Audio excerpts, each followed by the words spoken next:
a la segunda hora de transmisión. María Mercedes, buenos días. ¿Cómo estás, Robert? Amigos, bienvenidos a la primera emisión de TVC Noticias. Estamos cerrando el mes, el día de mañana será otro cantar. Bueno, llegará el mes de mayo y hay que cerrarlo con buenas energías este abril. Aguas mil. Por supuesto que sí, vaya cumpliendo con todo lo que se había planificado y por supuesto para que mañana tenga buenas energías también estaremos recordando el Día del Trabajador. La función ejecutiva se encargará de diseñar el procedimiento para la conformación de una posible asamblea constituyente. El ministro de Gobierno señaló que esta representación se relacionaría con cada función del Estado, evitando la elección de asambleístas constituyentes. La función ejecutiva asumiría el diseño del procedimiento para una eventual conformación de la Asamblea Constituyente. Así lo anunció el ministro de Gobierno, José de la Gasca, en declaraciones a un medio de comunicación. El objetivo principal de esta iniciativa sería revisar el marco constitucional del país sin recurrir a la elección de nuevos asambleístas constituyentes. Si entendemos que ya hay un pronunciamiento de representantes que el mandante ha puesto mandatarios que están llevando a una consulta popular que ya tiene ese mandato del 13 de abril donde dice quiero una constituyente, yo pienso que bien estaría legitimado, y ojo con esta palabra, legitimado que sean esos poderes del Estado los que integren por designación los miembros de la Asamblea Constituyente y que no necesariamente tengamos que ir a un proceso de elecciones para escoger a los asambleístas constituyentes de manera popular. Durante su intervención, el titular de la cartera de Gobierno explicó que la representación en dicha asamblea estaría establecida en base a delegados designados por cada una de las funciones del Estado. Esta modalidad busca agilizar el proceso. Nosotros diseñamos el procedimiento, el Ejecutivo diseña el procedimiento y ahí dice, tanto porcentaje lo pone tal función, tanto porcentaje lo pone tal otra función, tanto porcentaje y así se integra el 100%. Y vamos a decir, y escogemos X porcentaje que sea de elección popular. De plasmarse esta propuesta, la misma estaría respaldada en el artículo 444 de la Constitución, la misma que le otorga al presidente la iniciativa de él poner las reglas, señaló de la Gasca. Al momento en que la Constitución le está dando la iniciativa al presidente de la República, que en este momento goza de la mayoría del voto favorable del pueblo. Además, tenemos un bloque importante en la Asamblea. Son dos fuentes de legitimación que el propio artículo 44... Sin embargo, la misma normativa señala que una constituyente debe incluir 3 elecciones. La primera, una consulta popular para autorizar la constituyente. La segunda, para elegir a los asambleístas constituyentes. Y finalmente un referéndum para aprobar el nuevo texto constitucional. Informó Miguel Ángel Bedoya. La cuenta regresiva para la posesión de la nueva asamblea ya inició. Apenas restan 15 días para instalar la primera sesión y las bancadas de ADN y de la Revolución Ciudadana que se disputan el control del legislativo aseguran tener nombres y también los números para alcanzar la presidencia, la vicepresidencias y comisiones. En el Palacio Legislativo solo se habla de una cosa: la conformación de mayorías para alcanzar la presidencia y autoridades en la nueva Asamblea Nacional. En los corredores y en el Pleno, en los halls y en las comisiones, ADN y el correísmo buscan a toda prisa alcanzar acuerdos y alzarse con los 77 votos necesarios para tomar decisiones, aprobar leyes y gestionar mociones. Luego de haber mantenido diálogos con otras bancadas, ADN dice tener plena confianza en alcanzar la mayoría. Sé que ahora mismo estamos sumando independientes. Sé que la bancada ya está aproximadamente en 70 asambleístas, como conformaríamos la nueva asamblea. Y esa mayoría, que ya suma 4 nuevos aliados del Partido Social Cristiano, será clave para hacerse con el control de las principales autoridades cuyos perfiles ya habrían sido seleccionados. La doctora Anabela Sin es quien dirigirá la primera sesión y esperamos que nosotros como bancada, que sea la persona que está al frente también, cuenta con todas las credenciales éticas para estar frente a una institución que necesita recuperar los valores y principios en este país. Revolución Ciudadana también tiene sus nombres, y aunque el sabor de la derrota no se olvida fácilmente, buscarán mantener el control del Parlamento. Sin duda alguna existe la perspectiva de tener esa presidencia. No tenemos nombres todavía expresos. Nuestra compañera Viviana Veloz, por ejemplo, me parece que es una persona que ha hecho un trabajo coherente en la presidencia de la Asamblea Nacional, y ahí no hemos conversado más, excepto lo que conversamos en la última reunión sobre el tema de la unidad. Mientras ADN habla de gobernabilidad, el correísmo insiste en el equilibrio de poderes. El 14 de mayo estará en juego la estructura y estabilidad del primer poder del Estado. ADN debe ser quien presida la Asamblea, quien tenga la mayoría en el CAL y obviamente quien esté al frente de las principales comisiones de la Asamblea Nacional. ¿Por qué razón? Por una palabra que los ecuatorianos no han conocido durante mucho tiempo, que es gobernabilidad. Somos 66 asambleístas. No sé cómo van a esconder a 66 asambleístas en las comisiones. Nosotros tenemos la misma posibilidad, la misma potestad, pero además creo que la capacidad para poder estar en las comisiones que correspondan. Informó Álvaro Terán. De la conformación de una mesa técnica de trabajo dependerá posibles reformas laborales relacionadas a la jubilación patronal. El Ministerio de Trabajo sugiere la conformación de un fondo común, administrado por un fideicomiso. Veamos. Para la fijación. Con empleadores y trabajadores, el Ministerio de Trabajo inició la socialización de la propuesta de reforma al artículo 216 que hace referencia a la jubilación patronal. La ministra Ivonne Núñez cree tener suficientes razones para impulsar los cambios. Menos del 4% en el Ecuador, en el sector privado, tienen acceso a la jubilación patronal. Y de ese 4%, señora presidenta, el 90% está en el sector público. Este martes se tenía previsto hacer público el porcentaje que, de aprobarse la reforma, deberían aportar el patrono y empleado, ya no solo el primero como ha venido ocurriendo, pero las primeras voces de oposición salieron desde el sindicalismo. Este ahorro entre empleadores y trabajadores desnaturaliza la jubilación patronal, porque en este momento es entregada, es un aporte de los empleadores a quienes han servido durante más de 20 años a la empresa, a quienes han generado las condiciones para que la empresa se sostenga. Ciertos empleadores, que es lo que han tomado una decisión que también hay que entender.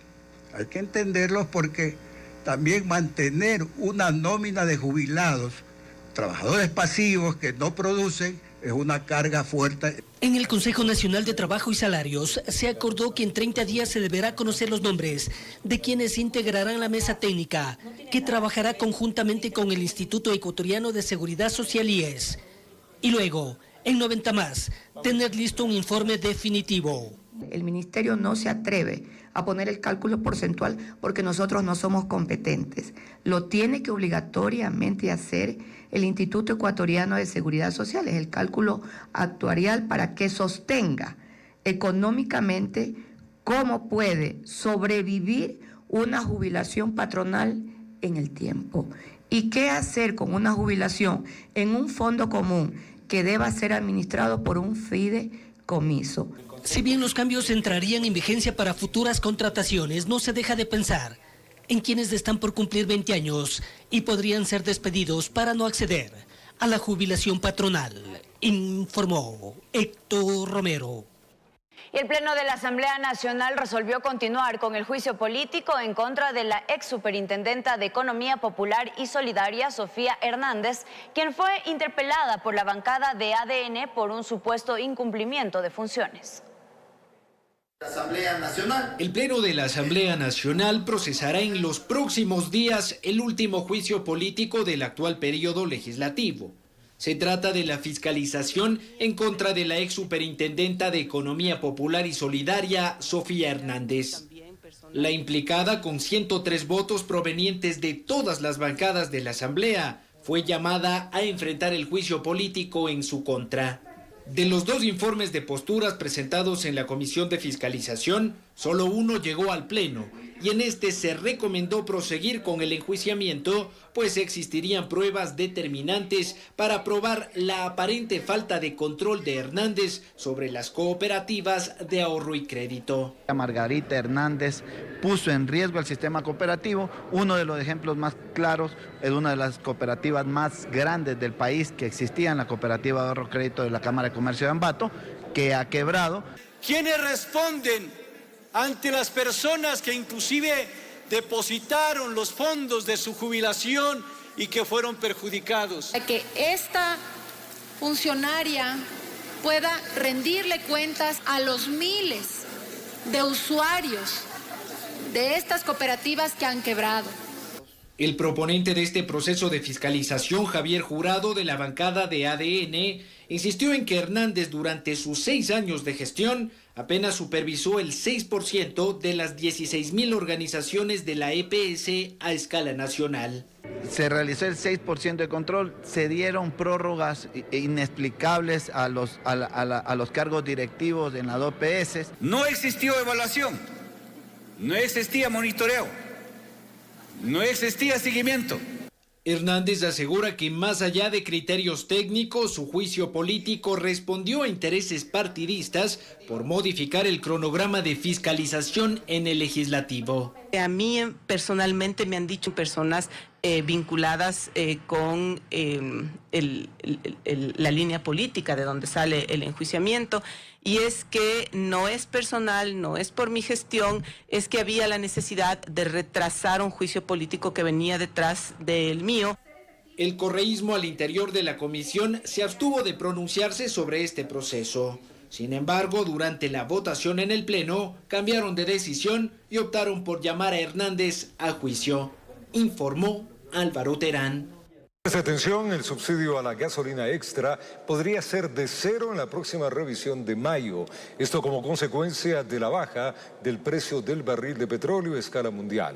Expertos hablan del momento preciso para una posible liberación del costo del combustible.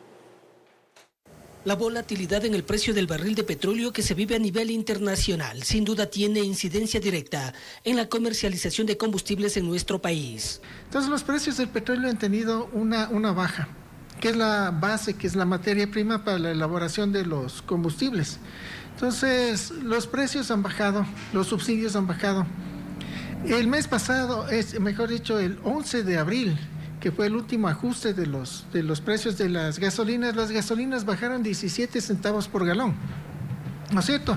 Con eso hizo que la gasolina extra esté subsidiada en 13.7 centavos. Con esa radiografía, Osvaldo Erazo, de la Cámara Nacional de Distribuidores de Derivados de Petróleo del Ecuador, le ve los días contados al subsidio de la gasolina extra. El próximo ajuste, que será el 11 de mayo, en estas circunstancias que se está dando de los precios que bajan, si se mantienen esos precios bajos, ¿no es cierto?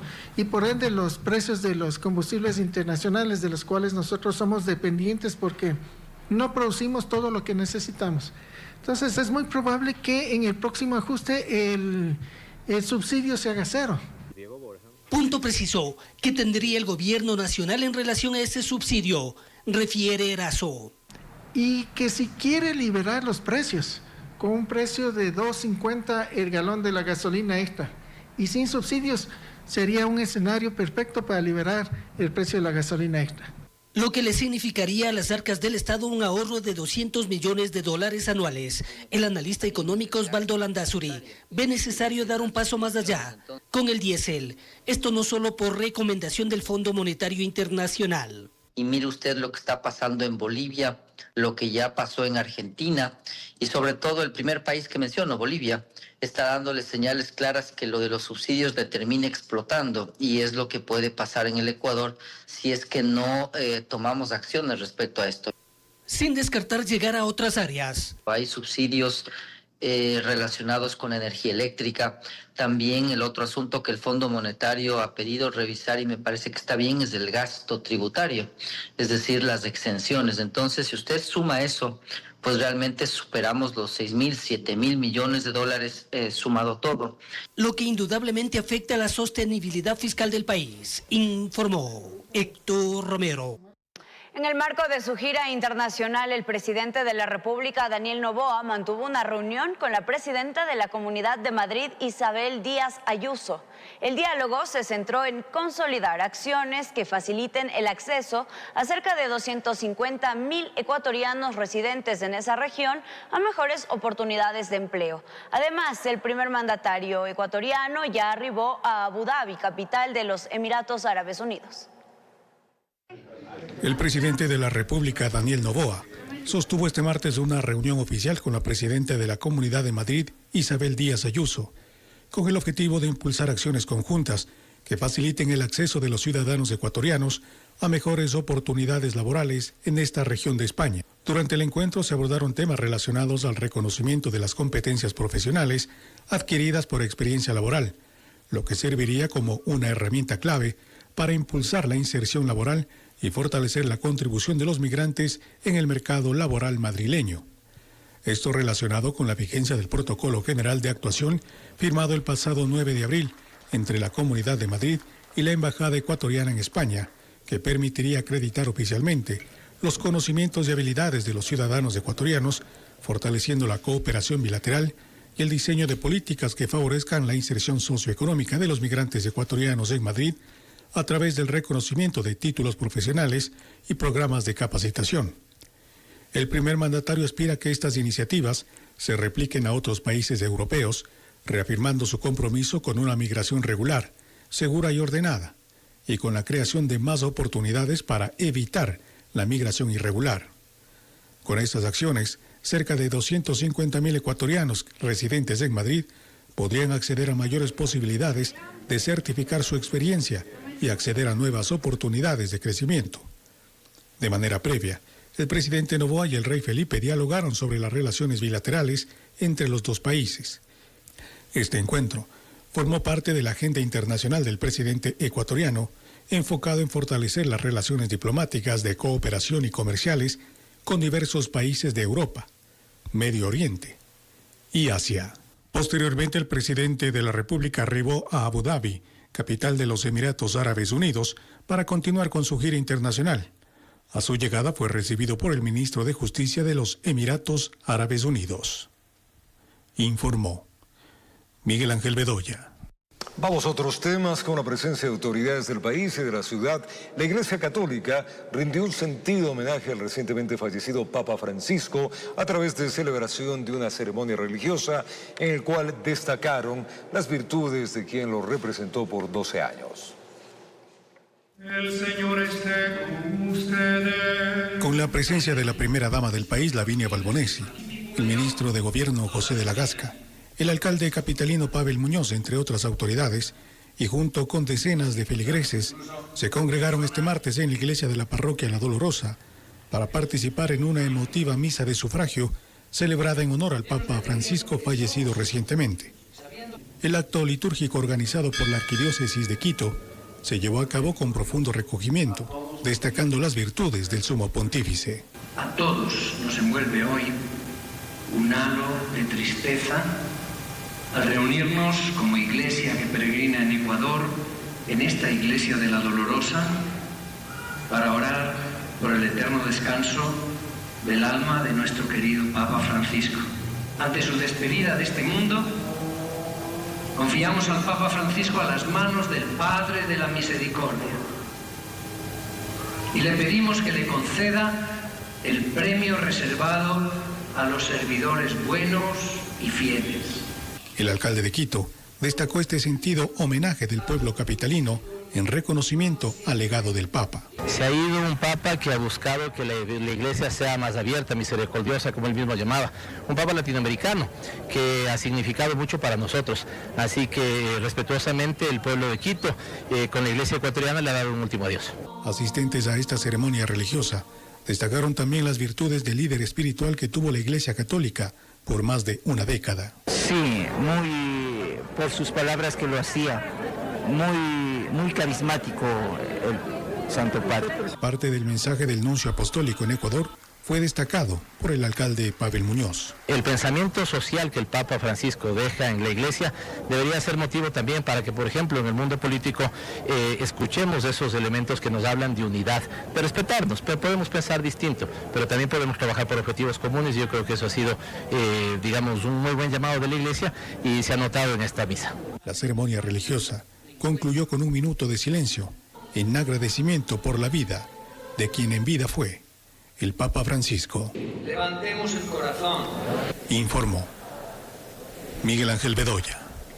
Mientras tanto, en la Catedral de Guayaquil se realizó una misa para pedir por el descanso del alma del Papa Francisco. Asistieron autoridades como la prefecta del Guayas, sacerdotes y demás fieles católicos.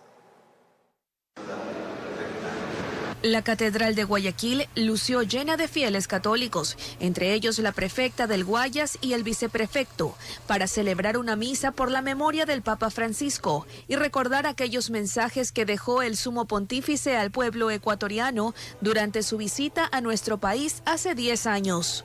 Agradeciendo por la vida, el ministerio y recordar que el Ecuador, que Guayaquil fue algo muy querido para el Papa Francisco.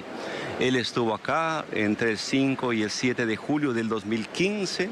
Ese tiempo nos dejó un mensaje lindo, un mensaje de esperanza, de cariño para este pueblo de Guayaquil. Es por eso que era justo, era necesario. Sacerdotes de varias parroquias y miembros de congregaciones también acudieron para orar por el alma de Francisco. Él fue un padre, un papa que guió al mundo entero. Se nos fue la voz de los que no tienen voz. Yo me llevo y me quedo con el mejor recuerdo, que él ha sido el único papa que ha llegado a todos los pueblos, a todo el mundo.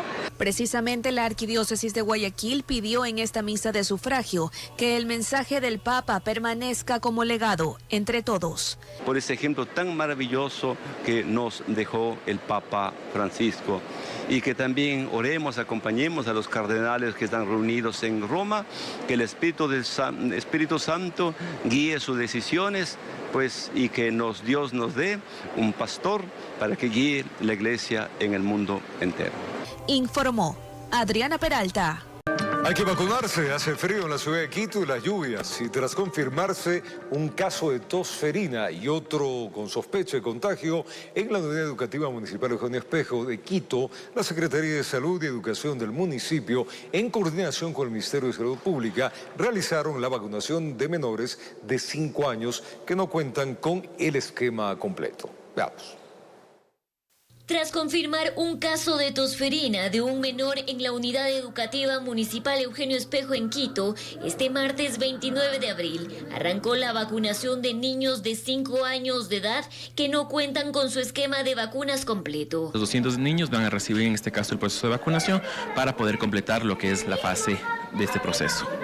Una medida de prevención que estaba dentro de la planificación en coordinación con el Ministerio de Salud Pública, explican las autoridades de salud y educación municipal. Se hace una revisión del carnet de vacunación y se verifica quienes ya han recibido la vacunación, en ellos no se procede a vacunar, y los niños que estén con esquema incompleto y que cumplan los criterios, obviamente se completa este esquema de vacunación. Un tema de prevención con la colocación de cada vacuna. Es importante señalar que contamos con la autorización de cada representante legal de cada niño y niña para el procedimiento. Mientras tanto, el caso de tosferina sigue bajo vigilancia epidemiológica, al igual que otro menor sospechoso de contagio, pues presentaría algunos síntomas. Tenemos el caso confirmado y un caso sospechoso que todavía no está confirmado, por eso decimos que hay solamente un caso, pero los dos paralelos entonces a la casa para aulas virtuales. Por lo cual 2 cursos de esta institución educativa al que pertenecen los menores siguen aislados y en observación. 110 niños que están aislados. De esos hemos tenido con sintomatología 29 a los que estamos haciendo seguimiento, incluso casa por casa, ¿no es cierto?, para ver cómo están.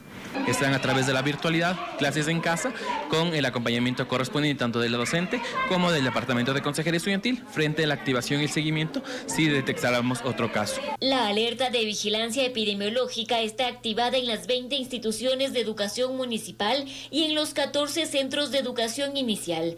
La vacunación, de igual forma, se desplegará a todo el sistema de educación municipal. En Quito informó Adriana Rojas. Y la Agencia Nacional de Regulación y Vigilancia Sanitaria decomisó gran cantidad de cosméticos sin registro sanitario durante un operativo ejecutado en el centro de Guayaquil. Un operativo se llevó a cabo este martes por la Agencia Nacional de Regulación, Control y Vigilancia Sanitaria en el centro de la ciudad de Guayaquil, Las autoridades, en coordinación con varias instituciones, inspeccionaron locales donde se comercializaban productos cosméticos sin registro sanitario.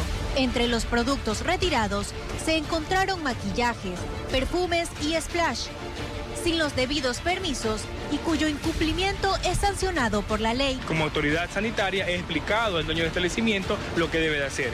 Debe presentar un escrito a la ARSA dirigido a la máxima autoridad zonal, explicando los motivos de la inspección y sobre todo que se analice la viabilidad del levantamiento de los sellos, pero eso se hará dentro del procedimiento, es decir, en el momento procesal oportuno. El artículo 248 establece multa temporal o definitiva, retiro del producto y la multa que es de 10 salarios básicos unificados del trabajador. Con estos controles, las autoridades buscan mitigar el impacto en el comercio regular.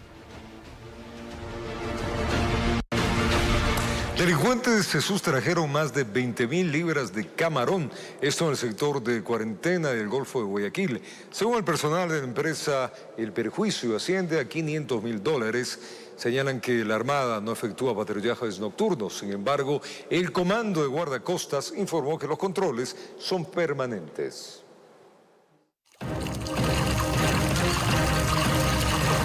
Deben lidiar con una espesa vegetación y el acecho de los piratas del Golfo.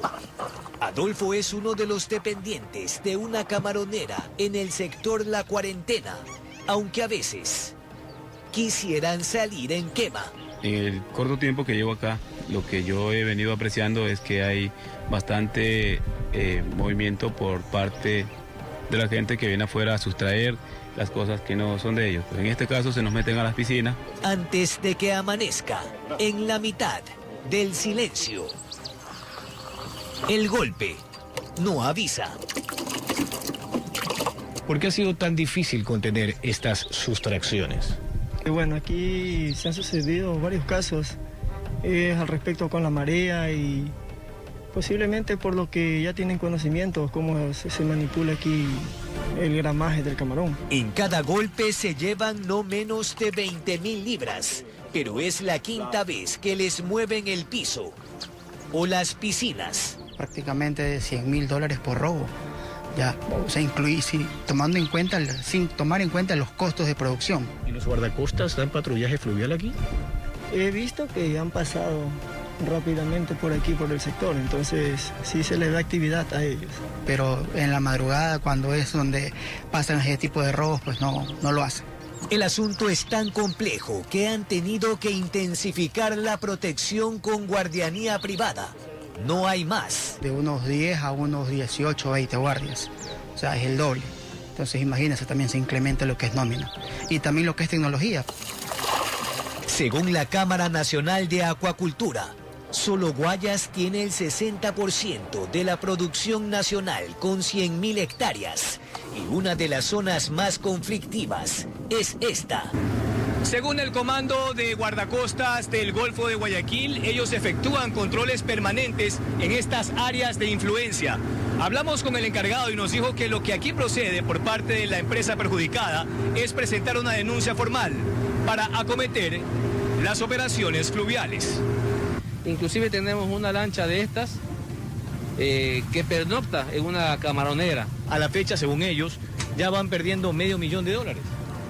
Yo le recomiendo a la persona afectada que denuncie, si no es formalmente, que se acerque al comando de guardacosta, hable con nosotros. La consigna, afirman, es efectivizar la vigilancia con las 2 lanchas guardacostas y los 12 marinos que tienen a disposición para cubrir senda superficie.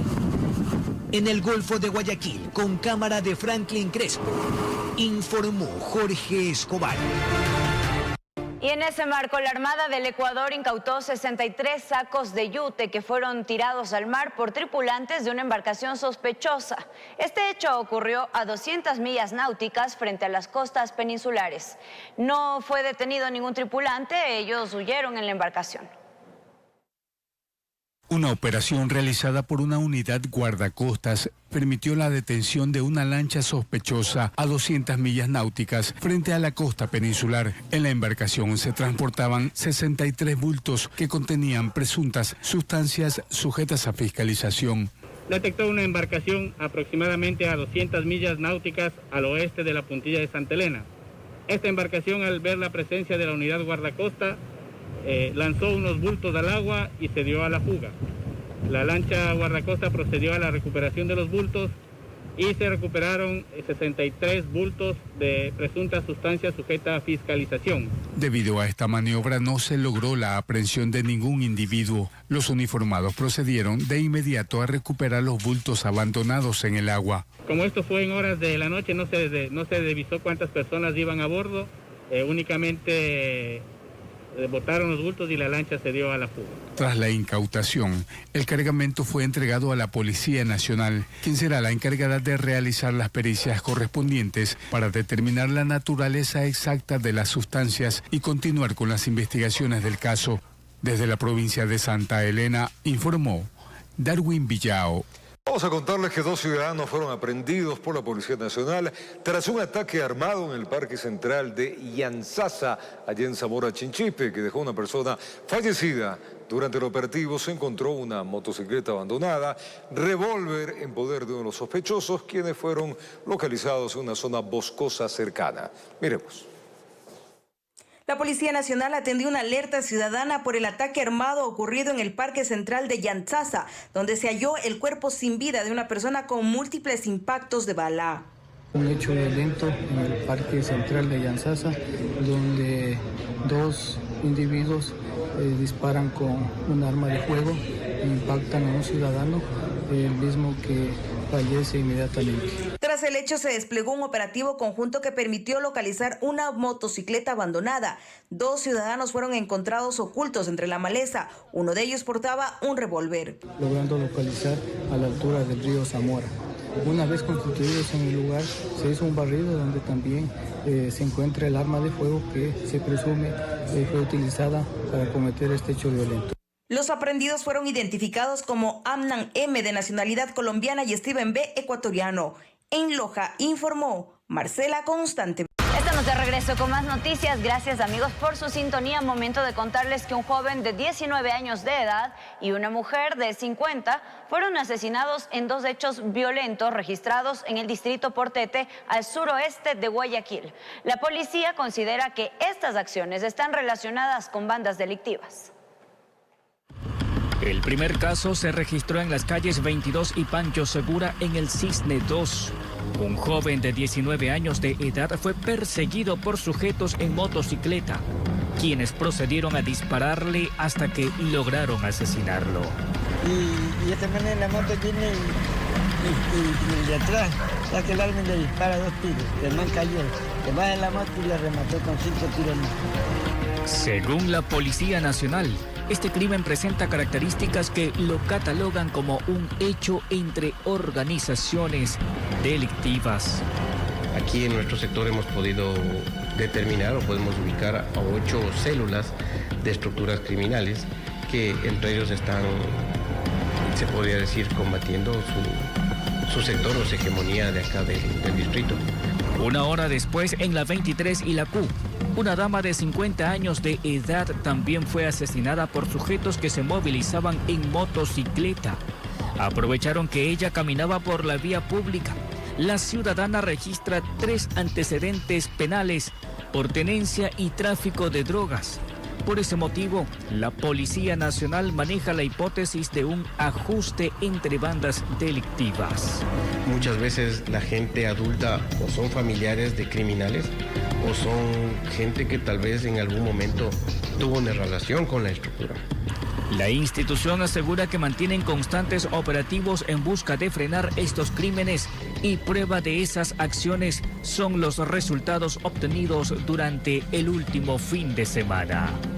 Dentro de las cuales tenemos 10 detenidos, tenemos un arma de fuego, tenemos 500 gramos de sustancias sujetas a fiscalización que fueron neutralizadas, tenemos 2 vehículos recuperados y 2 motocicletas recuperadas. Informó José Morales.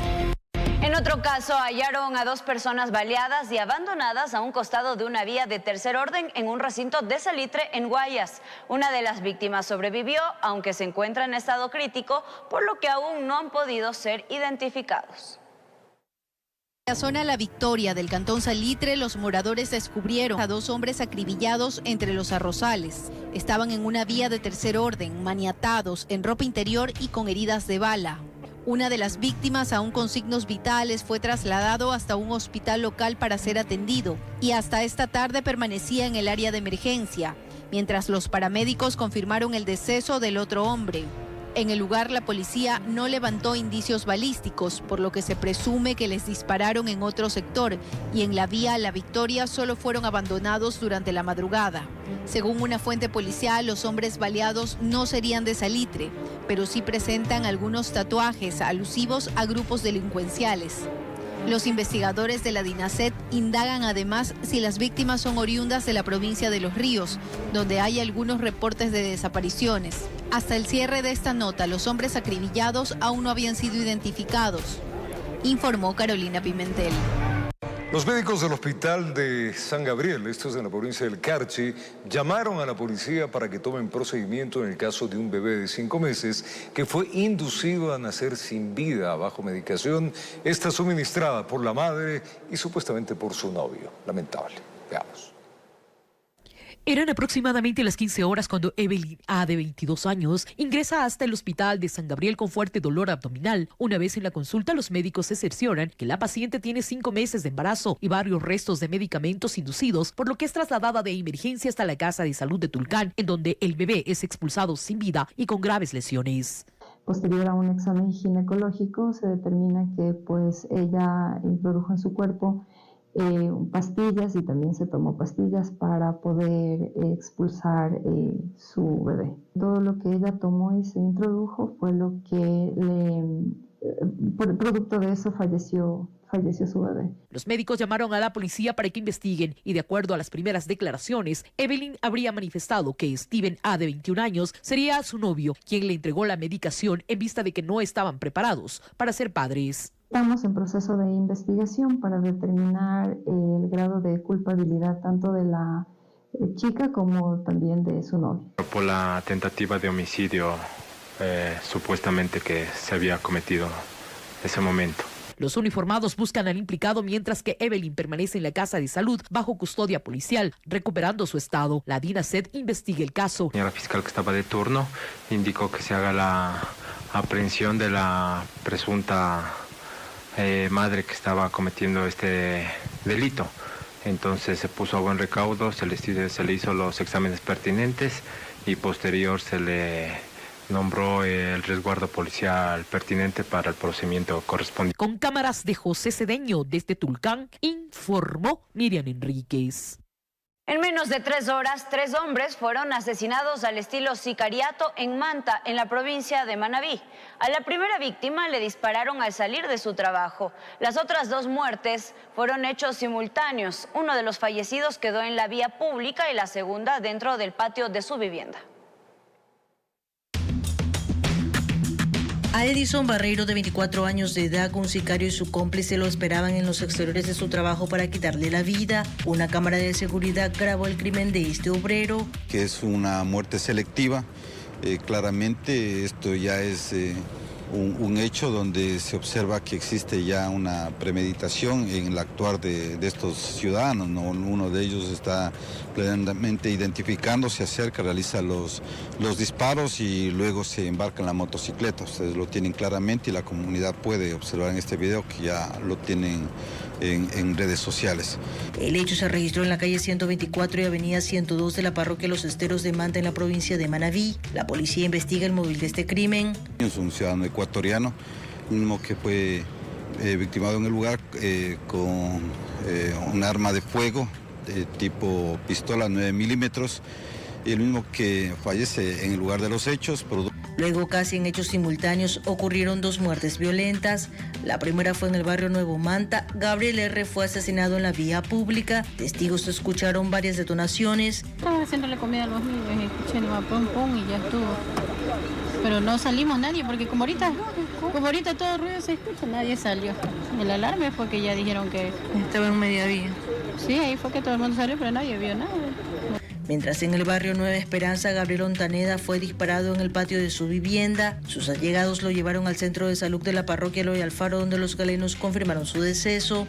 En las últimas 24 horas, 5 personas han sido asesinadas. El primer hecho fue un doble crimen en la playa La Tiñosa. Las víctimas ya fueron identificadas, son familiares, ambos de nacionalidad venezolana. La señorita de 17 años, que también ha sido identificada, son familiares directos, son primos, los mismos que estaban radicados aquí en la ciudad de Manta. Es un hecho violento donde nosotros hemos levantado también indicios, tenemos 1 o 2 indicios balísticos que se encontraron en el lugar. Con cámaras de Eduardo García desde la provincia de Manabí, informó Wendy Delgado. Una persona de sexo masculino fue asesinada al estilo sicariato. Esto sucedió en la provincia de El Oro. La víctima caminaba por la calle cuando fue perseguido y disparado por sujetos armados. El crimen se registró en el cantón Arenillas. Miremos.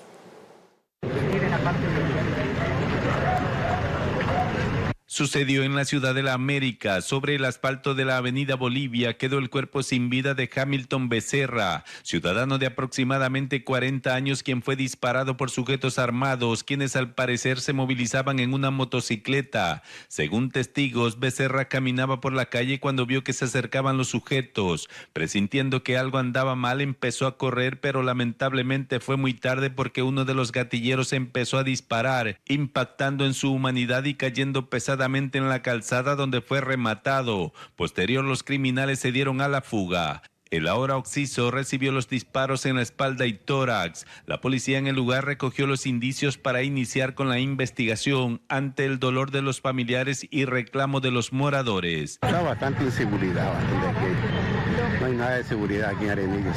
Aquí es un pueblo de nadie, Arenillas. Hacen lo que quieren. No estaba tan complicado, pero ahora viene ese cadáver vuelta. Ya estaba tranquilo. ¿Este sector siempre ha sido tranquilo? Claro, tranquilo, no hay ningún problema. Se conoció que el fallecido laboraba como guardia de seguridad y residía en la ciudad del Valparaíso, hacia donde se dirigía cuando fue asesinado. Sobre el crimen, la policía evitó dar declaraciones. Informó Richard Ceballos.